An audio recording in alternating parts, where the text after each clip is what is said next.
Misteri penemuan kerangka manusia dicor dalam drum di Sungai Aceh. Drum tergeletak sejak 2011. Warga desa Rungkidaya, Kecamatan Indrapuri, Aceh Besar dihebohkan dengan temuan kerangka manusia di dalam drum Sungai Jurong Ibo pada Minggu 1 Oktober menjelang maghrib. Salah seorang warga yang mengklaim menemukan kerangka tulang manusia dalam sebuah drum yang dicor dengan semen di Sungai Jurong Ibo. Kapolres Aceh Besar AKBP Charlie Syaputra Bustamam melalui Kasat Reskrim Ibtu Subihan Afwan Ardi mengonfirmasi adanya penemuan mayat dalam keadaan yang mencurigakan. Kejadian ini dilaporkan oleh Muhdah Hadi Saputra, seorang warga Rukiadaya, pada hari Minggu tanggal 1 Oktober sekitar pukul 18.00 waktu Indonesia Barat. Ia mengatakan saat ditemukan saksi sedang membersihkan jalan menuju sungai untuk mengambil air guna menyiram tanamannya di kebun. Ketika melihat sebuah drum tergeletak di sungai, rasa penasaran mendorongnya untuk membukanya.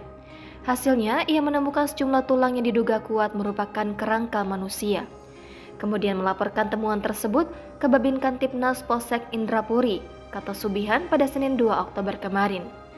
Kemudian lanjut dia, sekitar pukul 19.00, tim identifikasi dari Polres Aceh Besar tiba di lokasi dengan bantuan Kasat Reskrim Polres Aceh Besar dan Kapolsek Indrapuri, serta dibantu oleh personil Koramil 06 Indrapuri dan warga setempat. Mereka melakukan penggalian drum tersebut dan menemukan kerangka manusia yang diperkirakan telah lama berada di dalamnya, ungkapnya. Kata Subihan, masyarakat setempat mengungkapkan bahwa drum tersebut telah ada di sungai sejak tahun 2011.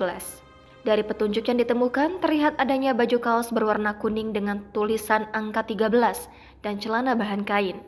Polres Aceh Besar mengimbau kepada masyarakat yang ada kehilangan keluarga dengan ciri-ciri pakaian tersebut untuk segera menghubungi polsek terdekat.